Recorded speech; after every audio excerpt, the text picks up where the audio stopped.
तो साथियों आइए स्टार्ट करते हैं। लेकिन आगे बढ़ने से पहले जो कुछ विशेष है जो मैं आपसे कहना चाहता हूँ वो ये कि जो कुछ भी मैं आपके सामने रखने जा रहा हूँ, जो कुछ भी मैं आपसे डिस्कस करने जा रहा हूँ, तो ये अपने व्यक्तिगत समझ के आधार पे है। और जो मुझे समझ में आता है या जो मैंने समझने की कोशिश करी है, जो आंकड़े कहते हैं, जो हमने पढ़े हैं, जो तथ्य देखे हैं, उन आधार पे आपसे बात करूंगा। और तो ये थोड़ा सा आपको समझने की आवश्यकता है। तो आइए स्टार्ट करते हैं। और दूसरी चीज की हो सकता है जो चीजें कहने जा रहा हूँ, रखने जा रहा हूँ, ये ऑलरेडी आप लोगों को मालूम है, आप जानते हैं। अगर तो कोई बात नहीं है, फिर भी आपको रिपीट हो जाएगा। यदि आप नए हैं और आपको इन चीजों के बारे में जानकारी नहीं है तो थोड़ा सा आपका ज्ञानवर्धन हो जाएगा। तो आइए स्टार्ट करते हैं और चलते हैं जरा स्क्रीन पे।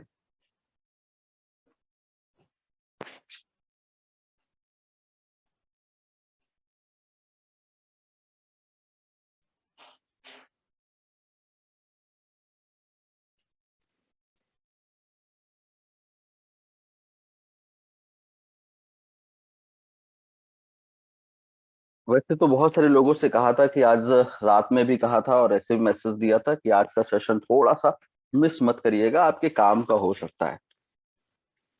तो खैर कोई नहीं।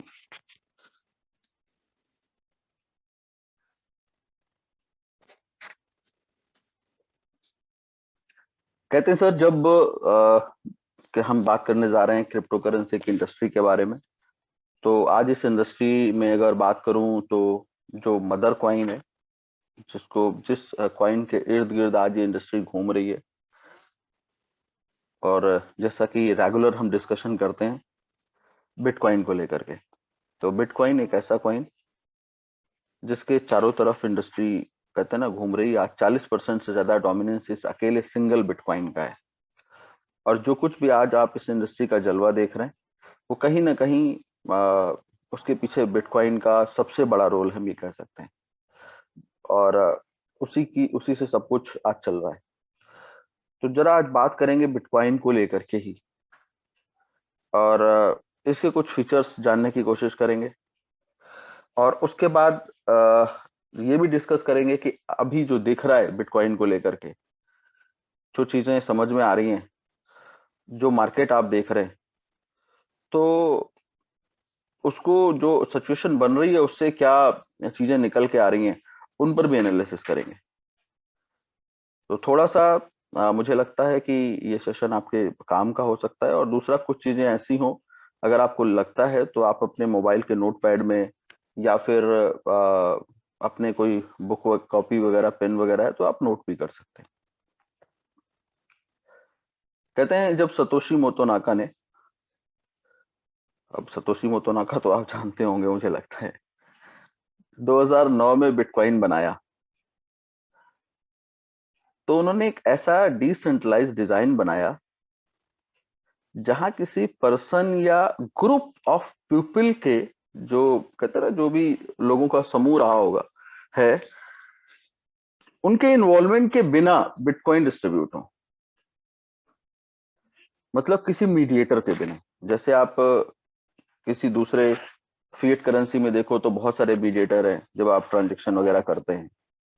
तो यहां पर इन्होंने सोचा कि इस तरीके की चीजें ना हो, तो ये किया।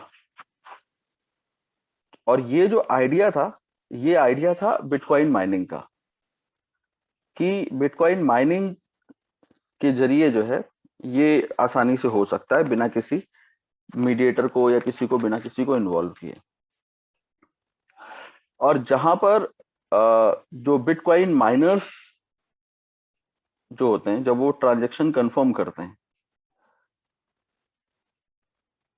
या फिर जब ट्रांजैक्शन कंफर्म करते हैं तो सक्सेसफुली एक नया ब्लॉक जो होता है वो ऐड हो जाता है। और इसके बदले रिवॉर्ड के तौर पे ये जो माइनर्स होते हैं, इनको कुछ गिफ्ट मिल जाता है बिटकॉइन के रूप में। और अब सवाल इस बात का है कि ये जो गिफ्ट मिलता है इनको, ये डिस्ट्रीब्यूट कैसे होगा। तो जो ये सतोशी मोटोनाका थे, उन्होंने बिटकॉइन प्रोटोकॉल में कुछ नियम बना दिए। हो सकता है बात आपको समझ में आ रही हो, और थोड़ा सा समझने की कोशिश करेंगे तो आएगी। अगर आप नए हैं इंडस्ट्री को लेकर के, थोड़ा सा हमने पहले, इससे पहले ब्लॉकचेन के ऊपर जब सीरीज चलाई थी, तो वहां पर भी कुछ इस तरीके की चीजें थी। हो सकता है आपने समझने की कोशिश करी हो। रिलेट करेंगे तो चीजें क्लियर होती चली जाएंगी। तो रिपीट करता हूँ, थोड़ा सा हो सकता है आप अगर नहीं क्लियर कर पा रहे हो। कहते हैं कि दुनिया के किसी भी दूसरे जहां पर लेन देन हो चल रहा है, दूसरी करेंसीज हैं, फिएट करेंसी, वहां पर कहीं ना कहीं मीडिएटर होते हैं लेन देन को कंफर्म करने के लिए। जैसे अपने यहाँ पर फिएट करेंसी बैंक से लेकर के और ये सारी चीजें। तो बट यहाँ पर क्या है, यहाँ पर जो ट्रांजैक्शन होता है, जो कंफर्म करते हैं, वो माइनर्स होते हैं जो माइन कर रहे होते हैं, है ना। तो और यही कंफर्म करते हैं ट्रांजैक्शन को। ठीक। तो सबसे बड़ी चीज है, जब ये ट्रांजैक्शन कंफर्म करते हैं तो सक्सेसफुली जो नया ब्लॉक होता है वो बिटकॉइन की ब्लॉकचेन में ऐड हो जाता है। और ऐसा करने के बदले में इनको रिवॉर्ड मिलता है। जब ये माइन करके ऐसा एक ब्लॉक ऐड करते हैं तो रिवॉर्ड मिलता है। अब ये रिवॉर्ड का डिस्ट्रीब्यूशन कैसे होगा, इसके लिए कैसे मिलेंगे, इसके लिए सतोशी मोटोनाका ने बिटकॉइन प्रोटोकॉल में कुछ नियम बनाए। और जो नियम बनाए या जो चीजें ऐड करी, वो थोड़ा सा आपको मुझे लगता है समझना चाहिए। सबसे पहली चीज क्या है, सबसे पहली चीज ये है कि बिटकॉइन की लिमिटेड सप्लाई है, जो कि 21 मिलियन, 2 करोड़ 10 लाख बिटकॉइन ही टोटल बन सकते हैं। तो पहला सिस्टम हो गया। दूसरा ये है कि जब भी बिटकॉइन ब्लॉकचेन के अंदर, जब भी बिटकॉइन ब्लॉकचेन में 2,10,000 ब्लॉक माइन हो जाएंगे। ये जो ब्लॉक है, ये ये जब इस बिटकॉइन की ब्लॉकचेन में 2,10,000 ब्लॉक माइन हो जाएंगे, तो जो बिटकॉइन रिवॉर्ड है जो माइनर्स को मिलता है, वो घटकर आधा हो जाएगा। और ये प्रोसेस तब तक चलेगा जब तक सारे बिटकॉइन माइन नहीं हो जाएंगे।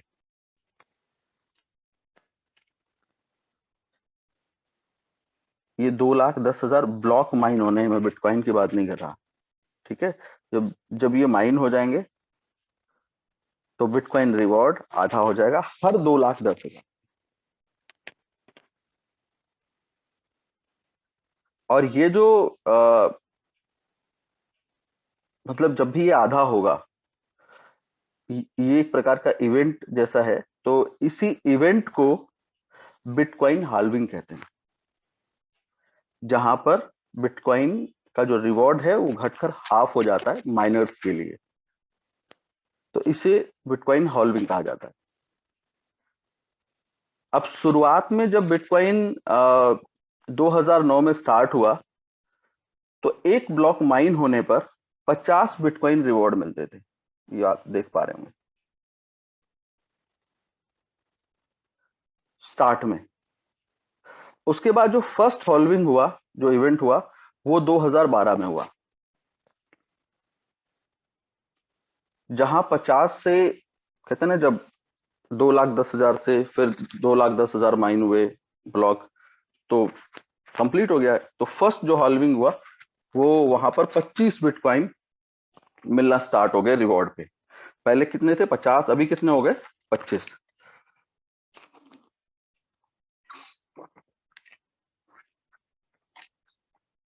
उसके बाद जब नेक्स्ट हुआ 2016 में, तो उस सिचुएशन पे अब 12.5 bitcoin, 12.5 bitcoin as a reward मिलना स्टार्ट हो गया। और उसके बाद 2020 हो चुका है, और इसी तरह आगे होते रहेंगे। तो ये चार्ट जो आप देख रहे हैं, तो देखें 2012, 16, 20, फिर उसके बाद 20 के बाद कब होगा, 24 में, 24 के बाद फिर 28 में। और ये देखो बिटकॉइन रिवॉर्ड जो आपको मिल रहे थे, ये 12.5 थे, यहाँ 6.25 हो गए 2020 में, फिर अभी 3.125 हो जाएंगे। अब सोचो शुरू में 50 मिल रहे थे, तो बट ऑब्वियस है कि प्राइस कम था। अभी अगर 3.125 मिल रहे हैं तो सोचो कितना बड़ा अमाउंट है। फिर 2024 में 1.56, 2000, फिर उसके बाद 28 आएगा तो 0.78। प्राइस कहाँ होगा ये भी सोचो। और उसके बाद 2032 में ये रहा। इस तरीके से ये जब तक 2140वां साल आएगा, हर 4 साल पे, तो ये बिटकॉइन जो रिवॉर्ड है वो आधा होता चला जाएगा। अब जहां देखो,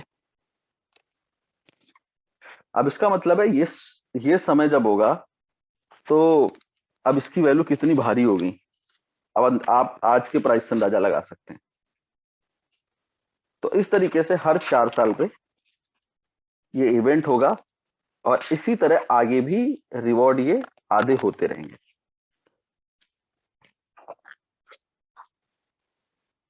अब सबसे बड़ा प्रश्न जो है वो ये कि सतोशी मोटोनाका ने बिटकॉइन की सप्लाई को लिमिटेड क्यों रखा। भाई अनलिमिटेड कर सकते थे, जितने चाहे उतने बिटकॉइन बने। तो इसका आसान जवाब है law of demand and supply. जो डिमांड और सप्लाई है उसको ध्यान में रखते हुए, और कहते हैं जब सप्लाई अनलिमिटेड होती है और अगर कोई हाल्विंग जैसी चीज नहीं होती है ना, 2009 जैसे अभी 18, फिर आगे ऐसे समय चलता रहता है, तो आप सोचो सप्लाई अनलिमिटेड हो और हॉल्विंग जैसा कोई प्रोसेस ना हो, 4 साल पे रिवॉर्ड, और तो लगातार लगातार बिटकॉइन पता चला तेजी से माइन होते चले जाएं, और बहुत सारे बिटकॉइन सर्कुलेशन में आ जाएं, तो होता क्या, बिटकॉइन की वैल्यू बहुत कम हो जाती है। क्योंकि जब सप्लाई ज्यादा होती है, डिमांड कम होती है, तो जाहिर सी बात है वैल्यू तो गिर जाती है। इसको आप एग्जाम्पल के जरिए बात करें तो फिएट करेंसी का एग्जाम्पल आप समझ सकते हैं, उदाहरण ले सकते हैं। जहां पर जो फिएट करेंसी होती है ना, अनलिमिटेड सप्लाई, सेंट्रल बैंक जितना चाहे उतना छाप ले, जितना मन करे उतना प्रिंट कर ले मतलब। और यही सबसे बड़ा फॉल्ट है ट्रेडिशनल फिएट करेंसी में, जहां पर सेंट्रल बैंक जरूरत से ज्यादा पैसा प्रिंट करते हैं। तो लॉ ऑफ सप्लाई जो सिंपल है सर, सप्लाई ज्यादा, डिमांड कम, कीमत बहुत जल्दी नीचे आ जाती है। आप इंडियन रुपीस का उदाहरण देख लो। समय जैसे जैसे समय हुआ, बढ़ता गया, सर्कुलेटिंग सप्लाई बढ़ती चली गई, नोट प्रिंट होते रहे, पर इससे हुआ क्या, परचेजिंग पावर गिरती चली गई। इसीलिए 10 रुपए की कीमत जो 1980 में थी, आज कुछ भी नहीं रह गई।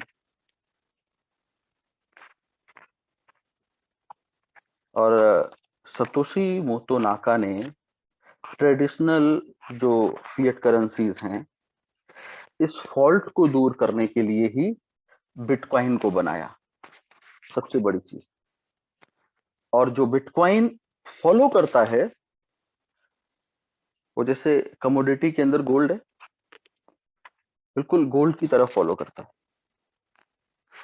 कैसे, गोल्ड की सप्लाई जो है वो धरती पर लिमिटेड है, और शुरुआत में गोल्ड को माइन करना बड़ा आसान था। जैसे जैसे गोल्ड माइन होता गया, वैसे वैसे गोल्ड को ढूंढना और माइन करना और मुश्किल होता गया। और गोल्ड की इसी लिमिटेड सप्लाई होने की वजह से आज पिछले 6000 साल से गोल्ड अपनी वैल्यू या अपनी कीमत को बनाए हुए, इसी वजह से। इसीलिए सतोशी मोटोनोका ने बिटकॉइन की वैल्यू भी जैसे गोल्ड की तरह है, तो सतोशी मोटोनाका ने उसी से तुलना करते हुए, उसी से कंपेयर करके इसको बनाने की कोशिश करी।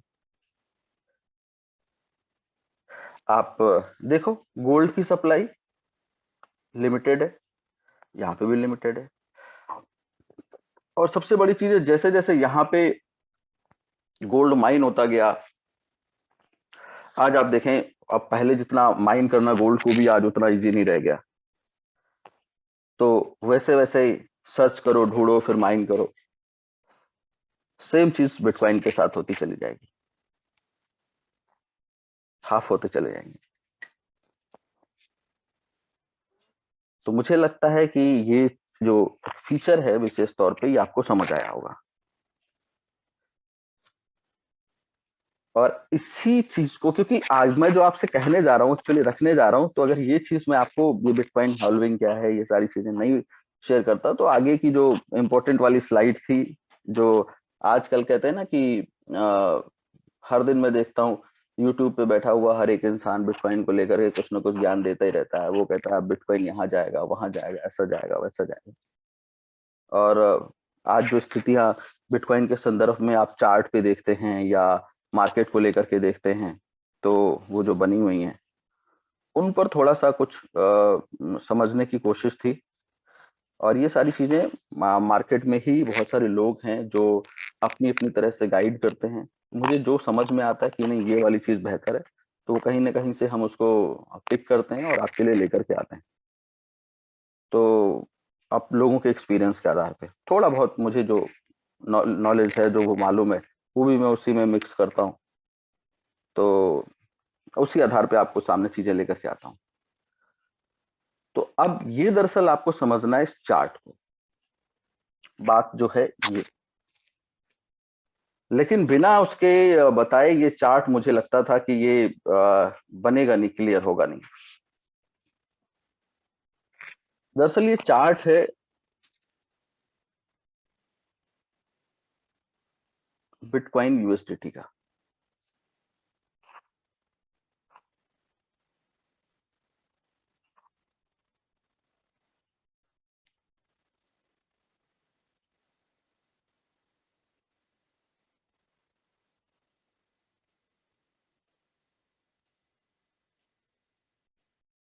1 मिनट, ये तो सर बहुत सारे लोग आ गए मीटिंग में, मैं तो अभी देखा।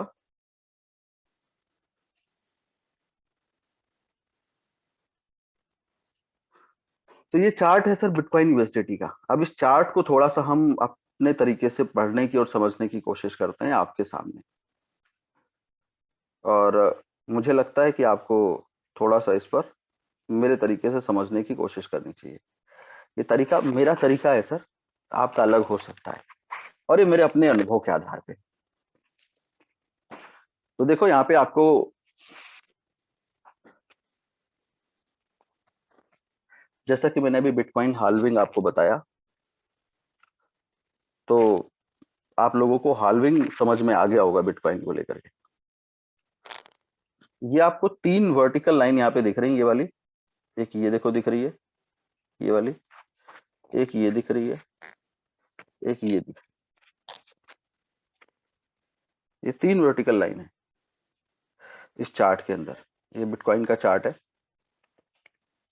यहाँ पर हाल्विंग 2012, जस्ट अ मिनट,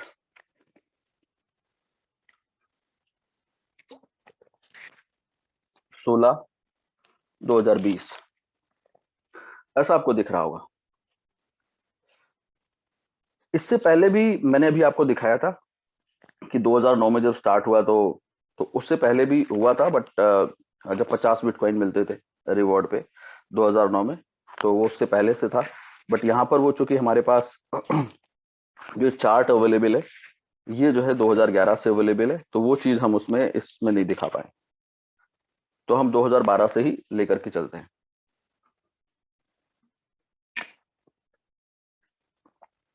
अब इसको थोड़ा सा समझने की जरूरत है। पहली हाल्विंग हुई 2012 में, और जैसी हाल्विंग हुई 2012 में, अब आप गौर से देखना इस चार्ट को, चीजें क्या कह रही हैं थोड़ा सा पहले इसको। 2012 हाल्विंग से पहले अब आप गौर से देखो यहाँ पे, ये देखिए प्राइस ऊपर की तरफ आना चालू हुआ, और उसके बाद जैसे ही 12 में हाल्विंग हुई, ये देखो यहाँ पे, तो प्राइस बहुत तेजी से ऊपर की तरफ मूव किया। ये देखो,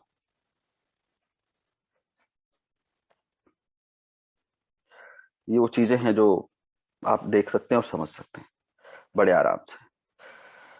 तो ये प्राइस ऊपर की तरफ बहुत तेजी से गया। देखो ये चार्ट भी थोड़ा सा जो भी ये है, जब स्क्रीनशॉट लिया गया, निकाला गया, ये सब कुछ किया गया, तो 2-4 दिन पहले का है ये। तो अभी जो प्राइस वगैरह यहाँ पर देख रहे हैं, बहुत हल्का फुल्का आपको अंतर दिखाई देगा। ये इमीडिएट नहीं, मैंने अभी निकाला और देन आपके सामने ले आए, बट जो समझने की कोशिश आपको करनी चाहिए वो इसमें बताने की कोशिश कर रहा हूं। तो सबसे बड़ी चीज है, उसके बाद देखो ये रेड जोन शुरू हुआ, यहाँ पे प्राइस फिर से गिरने लगा। ये देख रहे, ये ड्यूरेशन, पहली हाल्विंग हुई, प्राइस बहुत तेजी से ऊपर गया, उसके बाद प्राइस गिरने लगा रेड के अंदर, ये वाला देखो आप। और फिर तीसरा ये हल्का येलो जैसा है, लाइट जैसा, और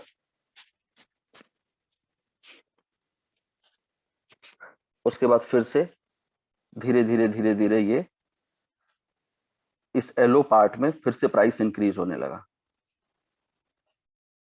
और जैसे ही फिर दूसरी हाल्विंग हुई 2016 के अंदर, यहां से फिर प्राइस ऊपर की तरफ पंप होना स्टार्ट हो गया, भागा ग्रीन जोन में, फिर है ना। फिर उसके बाद ये रेड जोन है, फिर प्राइस नीचे की तरफ आना स्टार्ट हुआ, धीरे धीरे करते हुए नीचे आया। उसके बाद फिर से येलो जोन शुरू हुआ, ये वाला,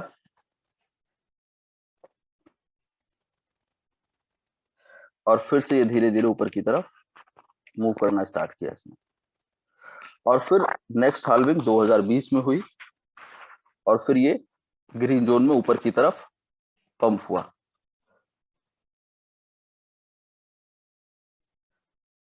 और 2020 के अंदर जब ये हुआ, ऊपर की तरफ पंप हुआ, और उसके बाद जब रेड जोन, ये फिर डाउन चालू। अभी हम लोग कहां पे, यहां कहीं। अब बहुत ध्यान से समझने वाली बात ये है, जरा इस पे फिर से निगाह डालिए। यहाँ पे हम लोग ये डाउन ट्रेंड में हैं, अभी यहाँ निगाह ये डालना है कि अगर आप गौर से देखो, एक चीज कही जाती है कि 3 साल का अप ट्रेंड और 1 साल का डाउन ट्रेंड, मतलब जो दिख रहा है पैटर्न पे, कि अगर आप इसको यहां से देखो, यहां से, इस स्टेज से, तो यहां से इसने मूव करना लेना स्टार्ट हुआ, और नवंबर 2012 के बाद ये बहुत तेजी से पंप हुआ। तो ये तो हमारे पास इतने टाइम है, लेकिन यहाँ पे 371 दिन का ये पंप था। 371 दिन मतलब 1 साल कुछ प्लस हो गया, जब ऊपर की तरफ लगातार बिटकॉइन रहा। उसके बाद 392 दिन का ये पूरा रेड जोन जो आपको दिख रहा है, ये वाला, ये 392 दिन लगातार नीचे की तरफ आया। और उसके बाद ये जो येलो देख रहे हैं आप, ये 546 दिन, 546 डेज, ये सिचुएशन है, थोड़ा बहुत ऊपर नीचे थकाता हुआ, बट ट्रेंड ऊपर की तरफ रहा। और उसके बाद ऊपर की तरफ जैसे हाल्विंग हुई तुरंत ऊपर भाग गया। तो इस चीज को समझने की आवश्यकता है, जो ये टाइम पीरियड है, कौन सा, एक मिनट, यहां से ले लो और यहां तक, ये वाला, ये टाइम पीरियड 546 दिन ये, और 504 दिन ये, लगभग 3 साल हो गया। 3 साल का अप ट्रेंड। ऐसे ही आप इस वाले जगह पर आके देखो, जब यहां से ये येलो जोन ये शुरू हुआ, यहां से और यहां तक, तो अब ये 567 डेज और ये 504,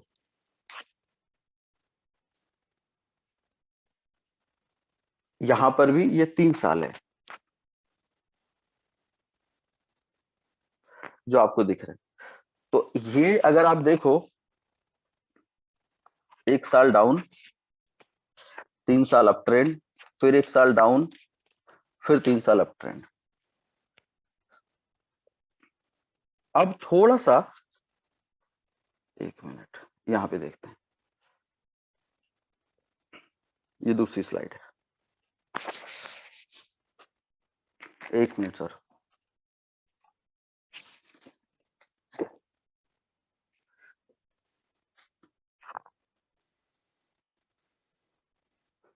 ये चीज जो आप यहां पे देख रहे हैं, यहां वाला, अगर आप गौर करके देखो, ये 504 दिन देखा आपने, 504 दिनों के बाद ये संयोग है एक, 504 दिनों बाद ये बिटकॉइन पंप हुआ और 504 दिनों के बाद ये रेड जोन में आ गया। और अगर आप कैलकुलेट करेंगे तो यहां पर भी देखो, ये 504 दिन हाल्विंग के बाद ये एकदम ग्रीन जोन में रहा, जब तक 504 दिन लगातार पंप होता रहा, उसी में बड़े बड़े ऊपर तक चले गए, रिकॉर्ड बना दिए। और उसके बाद लगभग नवंबर के बाद, नवंबर 2021 के बाद ये इसका रेड जोन स्टार्ट हुआ, 504 दिन यहां, 504 दिन यहां, ये संयोग है। तो ऐसा दिमाग में आया कि ये इसने रिपीट किया, दोहराया, तो अगर यही वाला अब इसका रेड जोन भी रिपीट हो जाए जो चल रहा है, ये वाला रेड जोन, ये 364 दिन का था। तो अगर ये हम माने थोड़ी देर के लिए कि अगर ये 364 दिन रेड जोन में रहे, तो जो ये टाइम पीरियड देख रहे हैं, जो अभी यहां पर ऐसे ऐसे मूवमेंट चल रही है, तो ये आकर के फिनिश होता है यहां पे 14 नवंबर 2022 तक, जो ऐसे ही मुझे लगता है कि 38,000, 40,000, 35,000, 32,000, 30,000 भी हो सकता है। लेकिन लोग सोचते हैं 10,000 हो जाएगा, तो ऐसा नहीं है। क्यों नहीं है? इसलिए नहीं है क्योंकि बहुत सारे लोग कहते हैं ना कि 15,000 चला जाएगा, 18,000 चला जाएगा, बहुत सारे ऐसे लोग आपको ज्ञान देते मिल जाएंगे। ये चार्ट ये कहता है कि वैसा नहीं हो सकता। क्यों नहीं हो सकता? कि जो पहली हाल्विंग हुई थी 2012 में, प्राइस कहां था? यहां पे $1163 गया। दूसरी हुई 16 में। तो आप ये देखो कि जब ये प्राइस गिरना चालू हुआ यहां पे, तो जो ये स्थिति देख रहे हैं, इसने अपना पिछला जो ऑल टाइम हाई था उसको ब्रेक करके नीचे नहीं गया। यहां पे ये ऑल टाइम हाई था, ये वाला, तो ऐसा नहीं हुआ कि गिरता हुआ आया और इसको ब्रेक कर दिया, इस लाइन को ब्रेक करके नीचे चला गया, ये नहीं हुआ, ऊपर ही रहा ये। तो जो प्रीवियस ऑल टाइम हाई था वो कितना था, ये लगभग 20,000, ये वाला। तो जो ये येलो लाइन अगर आप देखो, ये वाली, ये जो जा रही है, तो ऐसा कुछ होता हुआ दिख रहा है। तो इसका मतलब ये है कि डाउन तो अभी आएगा, आने की उम्मीद बनती है। मैं ऐसा नहीं कि सतोशी मोतो नाका मत समझिएगा मुझे कि जो बता रहा हूं ऐसा होने वाला है, बट ये जो कह रहा है उसके आधार पे बात कर रहा हूं, जो समझ में मुझे आ रहा है मैं बात कर रहा हूं उस आधार पे। तो प्राइस तो नीचे आता दिख रहा है, क्यों? क्योंकि ये डाउन ट्रेंड 364 दिन का, ये देखो यहाँ पे एक, ये भी देख लो 392 दिन, हाल्विंग के बाद एक साल पंप हुआ, यहाँ पर लगभग 504 दिन, 1.5 साल पंप हुआ, यहाँ पे भी 504 दिन पंप हुआ। उसके बाद यहाँ पे भी देखो डाउन ट्रेंड चालू हुआ, एक साल का लगभग 392 दिन, यहाँ पर भी एक साल का लगभग 364 दिन, यहाँ पे भी। इसीलिए ये समझ में आता है ये 364 दिन एक साल का हो सकता है, जो कि 14 नवंबर 2022 तक ऐसा होता हुआ दिख रहा है इसके अकॉर्डिंग, अगर ये 364 दिन ही रहता है तो। क्योंकि पिछला जो संयोग मैच किया वो 504 दिन का था, अप ट्रेंड का। इसी वजह से ये 364 दिन की हम बात कर रहे हैं, इसको ध्यान में रखते हुए जो हुआ है, ये वाला हो चुका है और इसके अकॉर्डिंग ये वाला हो चुका है, और ये भी 504, ये भी 504, इसलिए उम्मीद करते हैं ये 364 तो ये 364। अब उसके बाद जब ये सिचुएशन आएगी, ऐसा करते हुए मान लो आ गई यहाँ पे इस वाले, इसके बाद ये सिचुएशन बनते बनते यहां से जाकर के कहीं फिर से इसका मूवमेंट ऊपर की तरफ बनेगा। और जो नेक्स्ट हाल्विंग समझ में आ रही है, जो 2024 में, ये 20 में हुई, तो अभी कब होने को दिख रही, 24 के अंदर। अभी डेट कोई फिक्स नहीं है, लेकिन एक आइडिया से कि 10 जून के आसपास हो सकती है। तो अगर आप गौर करके देखें तो अभी 2 साल से भी ज्यादा का वक्त है, जून 2024 अगर आप देखें थोड़ा सा, तो 2024 लगभग जून की अगर बात करें, अभी से कैलकुलेट करें, तो लगभग जो है क्या बोलते हैं 2 साल का समय दिख रहा है। तो अब इस आधार पे जब ये यहां से मूव करता हुआ नीचे की तरफ आएगा, ये कुछ इस तरह से, और यहां से फिर इसका अप ट्रेंड मुझे लगता है चालू होना चाहिए कुछ इस तरीके से, हल्का फुल्का अप एंड डाउन लेते हुए, और फिर ये 2024 जून 2024 के बाद फिर से ये, जैसा कि इसने यहां पे दिखाया, यहां पे दिखाया, यहां पे दिखाया, अब उम्मीद है इसके बाद अब आगे वहां भी दिखाएगा। और फिर उस समय प्राइस, और हर बार इसने देखो पिछला ऑल टाइम हाई ये था, फिर ये बनाया, फिर अभी ये बना दिया, उसके बाद, तो उसके बाद अपने ऑल टाइम हाई को तोड़ता फोड़ता हुआ फिर ये आगे भागेगा। लेकिन इसके लिए जो अभी दिख रहा है टाइम, वो ये इतना लंबा है, लगभग 2 साल समझ में आ रहे हैं। जब लोग कहते हैं ना कि, लोग कहते हैं 2022 में $1 लाख टच करेगा, ऐसे भी लोग मिल जाएंगे आपको कहानी कहते हुए। 2022 में ही दिसंबर आते आते ये $1 लाख क्रॉस कर जाएगा। तो ये चार्ट पे उस हिसाब से चीजें जो लोग कह रहे हो वो नहीं समझ में आती हैं, अगर आप देखें तो। क्यों? क्योंकि 364 दिन ये वाले अभी होने हैं, जो कि ये 14 जून को यहां पर कंप्लीट करेगा जाकर के 2022 में, इसी साल। उसके बाद ये जो 567 डेज का एलो लाइन है, ये आप इसको भी यहां पे ऐड कर लो, तब जाकर के 2024 तक आप पहुंचते हैं, जो जून 2024 की बात हो रही है।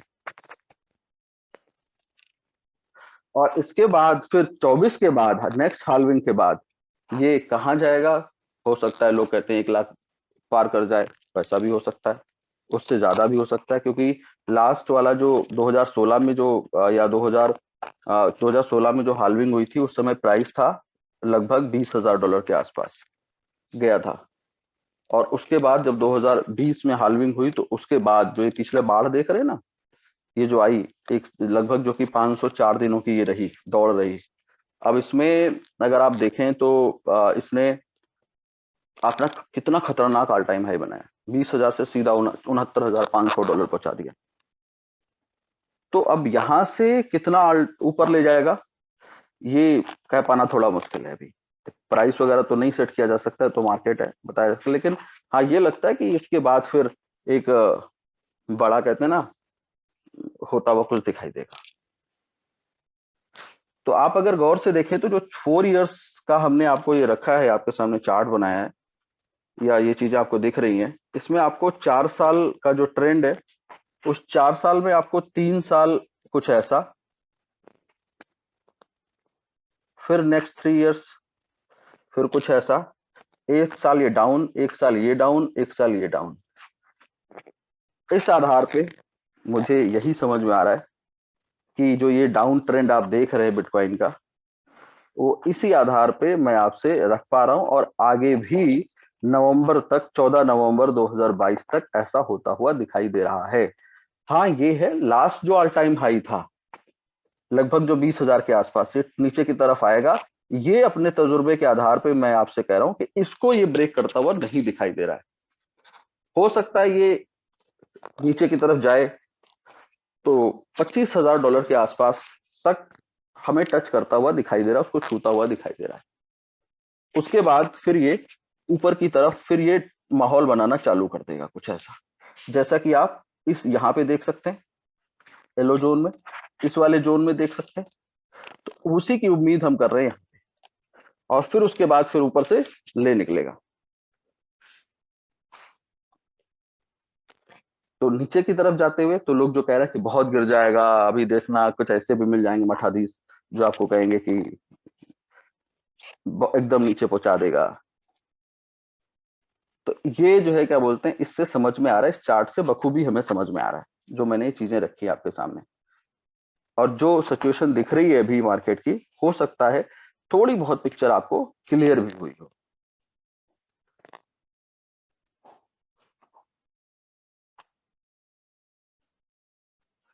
आज के लिए इतना ही जो मुझे रखना था आप लोग के साथ में।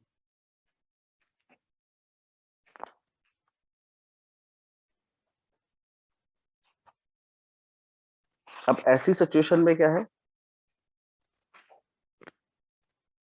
ऐसी सिचुएशन पे ये है कि आप ट्रेड कर सकते हैं सरल तरीके से।